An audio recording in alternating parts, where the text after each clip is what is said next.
Thank you very much, and thank you very much Ritu ji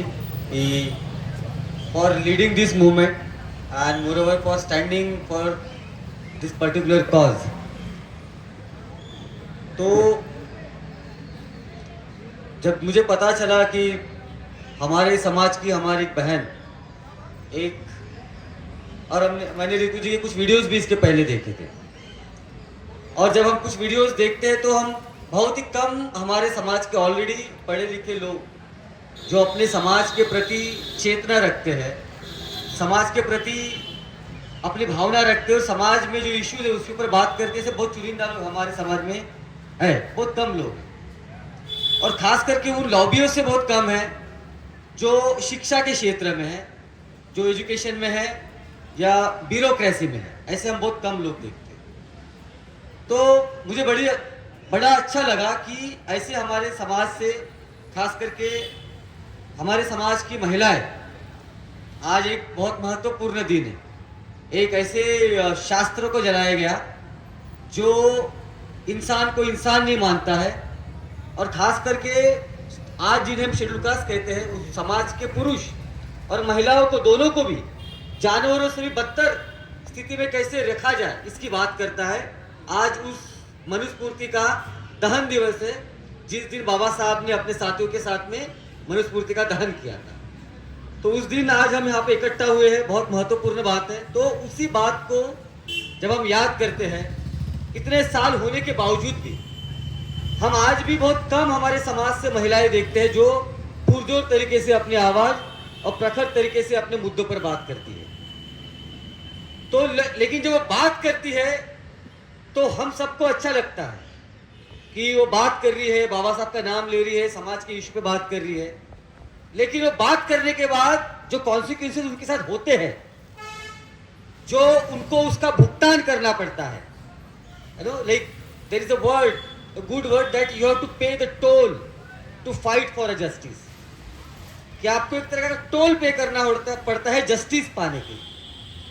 तो इसीलिए रितु जी, ये भलाई उनकी लड़ाई अपनी नौकरी को लेकर शुरुआत हुई, लेकिन मेरे ख्याल से हर शेड्यूल कास्ट का व्यक्ति जो अपने सेल्फ राइट, सेल्फ रिस्पेक्ट के लिए लड़ रहा है, वो केवल अपने अकेले की लड़ाई नहीं लड़ रहा है, वो पूरे समाज की लड़ाई लड़ रहा है, क्योंकि वो पूरे समाज का दर्पण करता है कि अगर आप सिस्टम के खिलाफ आवाज उठाओगे तो आपके साथ क्या हो सकता है। क्योंकि मैं जानता हूँ, मैं I have been the part of university culture, I was student leader in JNU, I led Dalit Bahujan organisation, I have been writing and speaking, I was suspended for 6 months in JNU by JNU vice chancellor then Jagdish Kumar, जो भी UGC के chairman है।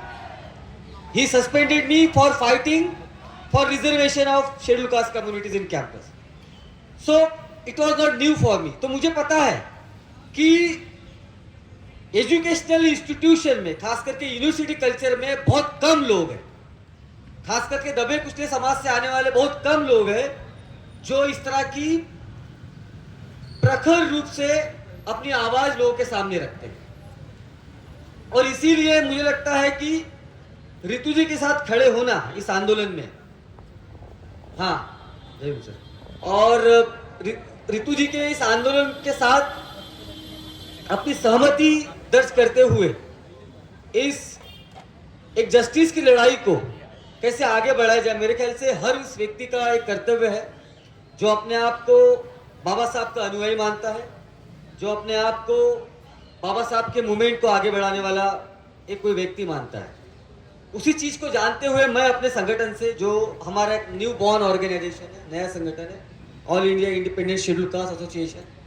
उसके द्वारा हमारे साथियों ने, जब हमें पता चला कि जब हमने तय किया कि दिल्ली में हमारा एक प्रोग्राम है और हमारा एक कुछ मीटिंग भी है, तो विदाउट कोई चांस लेते हुए हमने कोशिश की कि रितु जी संपर्क साधा जाए और इस मूवमेंट में अपना सहभाग दर्ज किया जाए, साथ ही साथ इस मूवमेंट को अपना पूरा समर्थन दिया जाए। कुछ चंद बातें मैं आपके सामने करूँगा, क्योंकि बहुत सारी बातें इसके पहले और इसके मेरे आ जाने के बाद भी बहुत लोग करेंगे जो आपको बखूबी पता है कि आज क्या हो रहा है। मैं कुछ क्या हो रहा है ये हम सबको पता है, हम टीवी पे देखते हैं, अपने दोस्तों से सुनते हैं, हर जगह से हमको आजकल पता चल रहा है। लेकिन मैं ये आपको बताना चाहता हूँ कि ये सब जो हो रहा है ये क्यों हो रहा है। क्या केवल दोष इतना है कि आप क्लासरूम में, जैसे रितु जी का है कि क्लासरूम में वो दलित नॉन दलित की बात कर रही है, या वो जातिवाद किस तरीके से फंक्शन होता है उसकी बात कर रही है? मुझे लगता है केवल मसला उतना नहीं है, क्योंकि अगर केवल मसला उतना होता तो बड़ा आसान हो जाता। क्योंकि आजकल तो हर कोई भी उठ के अपने आप को गरीब का देवता बना देता है, हर कोई जो से निकलता है। हमने देखा भारत में पहले जिस तरीके से नॉलेज प्रोड्यूस किया जाता था, प्रोड्यूस नहीं, एक तरीके से थोपा गया जो शास्त्रों के द्वारा, उस नॉलेज को बाबा साहब ने अपने नॉलेज के थ्रू फुले साहब ने और बाकी हमारे दलित बहुजन समाज के आइकॉन से चैलेंज किया। तो नॉलेज हमेशा से लोगों को बनाता है, एक नॉलेज से एक पूरी जनरेशन बनती है। जैसे अगर राइट विंग की बात किया जाए, जैसे हिंदूवादी लोग कहते हैं, सावरकर ने एक बहुत थर्ड क्लास कॉन्सेप्ट का इजाद किया, जिसको हिंदू राष्ट्र का एक इजाद किया, बहुत थर्ड क्लास है। अगर कोई भी पीएचडी स्कॉलर उसको जांचे, कोई भी हिस्टोरिकल एविडेंस के साथ में उसकी बात करे, तो this is one of the poorest concept that one can understand. वो बहुत ही इंटेलेक्चुअली पुअर आर्गुमेंट हिंदू राष्ट्र में उन्होंने बात कही है, लेकिन वो महत्वपूर्ण उनके लिए बना, खास करके उन लोगों के लिए जिन्होंने नॉलेज अभी तक थोपा और एक नई आइडिया का उन्होंने निर्माण किया, उनके लिए हम कह सकते हैं। तो और एक वर्चस्व आइडिया का निर्माण किया। मैं कहता हूं कि यूनिवर्सिटी स्पेसेस एक नौकरी से ज्यादा इस चीज के लिए माने जाते हैं पूरे दुनिया में कि वहां से आइडियाज पैदा होती है, वहां से आप नए विचारों को पैदा करते हैं और उसको डेसिनेट करते हैं समाज में अलग अलग जगह। और यूनिवर्सिटी का यही जिम्मेदारी अक्सर रहा भी है। शेड्यूल कास्ट समाज के साथ में, खास करके आजादी के बाद और आजादी के कुछ सालों पहले भी, जब शेड्यूल कास्ट समाज धीरे धीरे शिक्षा के क्षेत्र में आने लगा, पूरे देश में जो समाज पढ़ लिख नहीं सकता था, वो समाज ने अपने आइडियाज का निर्माण किया, चाहे बाबा साहब के स्वरूप में हो, चाहे जोगेंद्रनाथ मंडल जो पश्चिम बंगाल के थे, चाहे छोटू राम हमारे पंजाब के थे,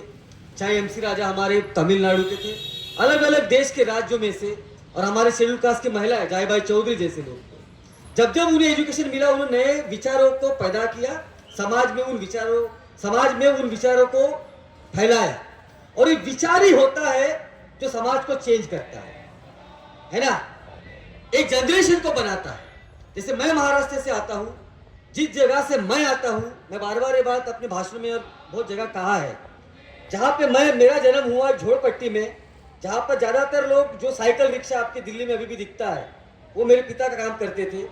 तो पढ़ने की हालत तो नहीं थी, लेकिन पढ़ने का जज्बा, अगर मेरी माँ ये नहीं बताती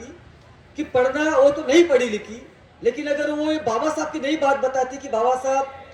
बहुत मुश्किल से भूखे रह के भी पढ़ाई की, तो हम भी नहीं पढ़ते, वो जज्बा खत्म हो जाता। दिस इज द आइडिया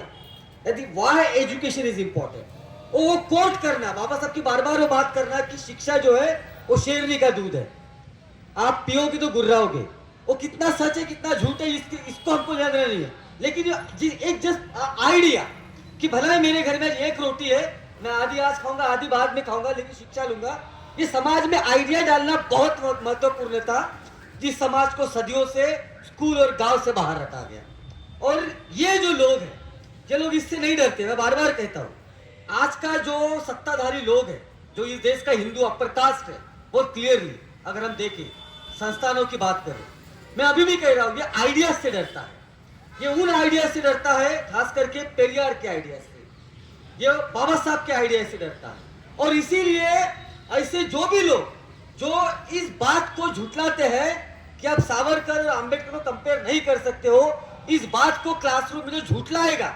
जो साबित करेगा, उनको उससे खतरा है। इसलिए उनको रीतू से खतरा है, इसलिए उनको बाकी दलित बहुजन स्कॉलर से खतरा है जो यूनिवर्सिटी के अंदर अपने बात को रखते हैं। उनको उन दलितों से खतरा नहीं है,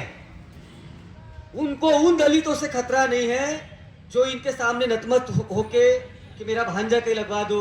मेरा भतीजा कहीं लगवा दो, मेरी बीवी को कोई नौकरी दिलवा दो, मेरे पति को कोई, उनको उनसे कोई खतरा है ही नहीं, क्योंकि उनको पता है ये तो एक तरह के ऐसे लोग हैं जिसको मैं कहता हूं सरप्लस पीपल। जाति सिस्टम में बाबा साहब कहते हैं कि केवल काम का सरप्लस नहीं होता है, जैसे वेस्टर्न सोसाइटी में लेबर क्लास का सरप्लस होता है कि आप एक सरप्लस प्रोड्यूस करते हो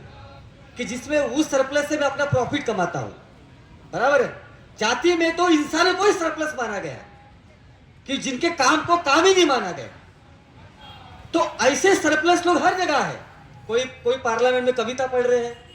मजाक, किसी हथरस में एक शेड्यूल कास्ट बच्ची का बलात्कार होता है जिसमें न्याय नहीं होता है, लेकिन हमारे जो लोग हैं, चुने हुए लोग पार्लियामेंट के अंदर कविताएं पढ़ रहे हैं, वो अपने नेताओं की जय जयकार कर रहे हैं। तो ये बचे हुए लोग हैं। जैसे जब बरसात में मेरे घर में जब सब्जियां नहीं होती थी, मम्मी कहती है, तो वो बचा हुआ जो कुछ होता है उसका बना के खा जाते हैं क्योंकि सब्जियां नहीं मिल रही। ये वो बचे हुए लोग हैं। इनका काम तब आता है, इन गुलामों का काम तब आता है इनको, जब इनको अपने समाज में, अपने समाज के लोगों के खिलाफ कुछ लोगों को खड़ा करना। और वो पार्लियामेंट में भी है, वो ब्यूरोक्रेसी में है, वो यूनिवर्सिटी के अंदर भी है। नहीं तो शेड्यूल कास्ट का कोई भी समाज का व्यक्ति, मैं यूनिवर्सिटी की बात कर रहा हूं, अगर किसी प्रोफेसर के ऊपर, किसी शेड्यूल कास्ट के बच्चे के ऊपर कोई अन्याय होता है, सारे शेड्यूल कास्ट के प्रोफेसर एक साथ एक आवाज में बोलना चाहिए कि जब तक हमारे समाज के व्यक्ति को न्याय नहीं मिलेगा हम क्लासरूम के अंदर पढ़ाएंगे नहीं। ये आपकी बात होनी चाहिए। बाबा साहब ने पूरी मेहनत इसीलिए की थी कि आप एटलीस्ट किसी और के लिए तो अपने खुद के समाज के लिए तो खड़े हो, उस समाज के लिए जो सदियों से दबा कुचला समाज है। लेकिन आपने एक नौकरी पाके क्या कर लिया? आप अपने फैमिली के साथ वेकेशन पे चले गए, आपने जिंदगी में सब कुछ कर लिया, लेकिन एक छोटा सा काम आपने नहीं किया कि आपने अपने बच्चों के लिए, अपने बच्चों को एक प्यार दिया, इंसान माना। लेकिन जो आज भी बच्चे, जो किसी सीमापुरी में शेड्यूल कास्ट के बच्चे जिनके घर में आज भी पर्याप्त पैसा नहीं है पढ़ने लिखने का, उनके घरों में जाके कभी आपने नहीं दिखा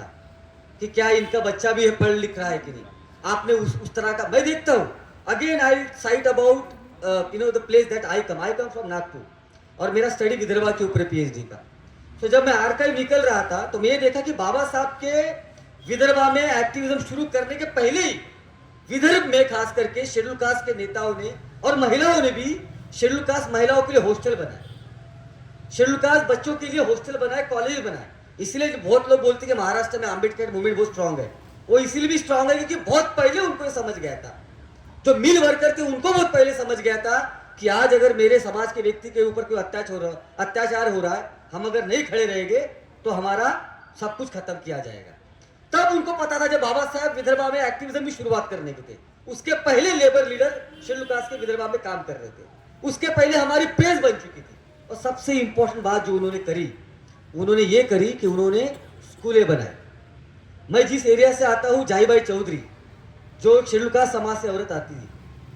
उनके साथ जब डिस्क्रिमिनेशन हुआ, उनको पता चला कि मेरे समाज के लोग एक गांव झोपड़पट्टी में रहते हैं, उन्होंने पूरा जीवन झोपड़पट्टी के बच्चों को पढ़ाने के लिए, उनके लिए स्कूल बनाने के लिए, खास करके दलित महिलाओं के लिए, शेड्यूल कास्ट की महिलाएं पढ़े इसलिए उनके लिए स्कूल बनाए,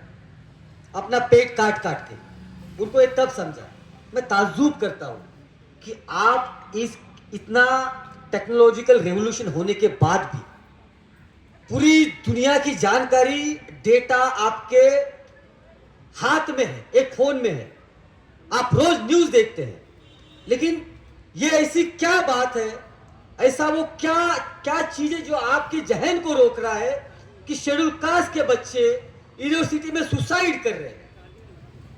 शेड्यूल कास्ट के उन प्रोफेसरों को नौकरी से निकाला जा रहा है, पूरा अत्याचार उनके ऊपर हो रहा है, लेकिन आपको वो क्या चीज है जो रोक रही है कि आप एक गोलबंदी नहीं कर रहे हैं इस अत्याचार के खिलाफ, कि आप एक सुर में बात नहीं कर रहे हैं उन लोगों के खिलाफ जो आपके खिलाफ अत्याचार कर रहे हैं। ऐसी बात आपको क्या रोक रही है? ऐसा क्या डर है? तो वो डर यही है, वो डर से ज्यादा लालच है। और डर से ज्यादा मुझे लगता है कि लालच है कि आज मैं एसोसिएट प्रोफेसर हूं, कल मुझे प्रोफेसर बनना है, आज मैं प्रोफेसर हूं तो कल मुझे डीन बनना है, एचओडी बनना है। लेकिन ये लालच कब तक और कहां तक और किस हद तक? जब आपके समाज के बच्चे सुसाइड करके उनकी लाश ठंडी हो जाती है उन लाशों के ऊपर, या आपके समाज के दूर दराज से आके पीएचडी करने के बाद में, नौकरी लेने के बाद अपनी आवाज रखने के लिए उनको नौकरी से निकाला जाए, उनका पूरा जीवन बर्बाद हो जाए, तब तक कब तक आपको अपने अंदर का ये जो लालच है इसको कब तक जिंदा रखना है? चंद आखिरी बात अपनी बात रखते हुए खत्म करूंगा और ये कहूंगा कि शेड्यूल कास्ट समाज का अपना एक इतिहास है और इतिहास लड़ने का है। पढ़े लिखे लोगों की ये जिम्मेदारी बनती है कि वो इस जस्टिस की लड़ाई को, इस न्याय की लड़ाई को अपने कांधों पर लेके आगे बढ़ाए। क्योंकि समाज का गोर गरीब जो 14 घंटे 15 घंटे अपने बच्चों का पेट पालने के लिए रोज लड़ता है, एक अपने मालिक के खिलाफ आवाज नहीं उठा सकता, उसकी मजबूरी है। लेकिन हम पढ़े लिखे लोग हैं, हम हो सकता है कि एक बड़े बंगले में ना रहे, लेकिन हम में इतनी ताकत है कि हम अपनी 2 वक्त की रोजी रोटी कमा के जुटा के अपना घर परिवार चला सकते हैं। मुझे लगता है कि हमारी ये जिम्मेदारी है कि समाज में, समाज का मूवमेंट अपने कांधों पे लेके आगे बढ़ाना है। क्योंकि अगर समाज के पढ़े लिखे लोग, समाज के आंदोलन से फायदा उठाए लोग अगर समाज के लिए नहीं लड़ेंगे तो आने वाला समाज उनको समाज का गद्दार कहेगा और उन्हें गद्दारी से बचना बहुत ज़रूरी है। यही बात करते हुए अपनी बात खत्म करूँगा और रितु जी को मेरे तरफ से और हमारे संगठन की तरफ से पूरा समर्थन है। जब जब आपको कोई भी ज़रूरत पड़ेगी किसी भी तरह की, हम आपके साथ हैं। और जब तक आपको न्याय नहीं मिलता है, इस न्याय की लड़ाई में जब तक आप प्रखर रूप से खड़ी है, हम आपके साथ खड़े हुए हैं। जय Bhim, thank you very much.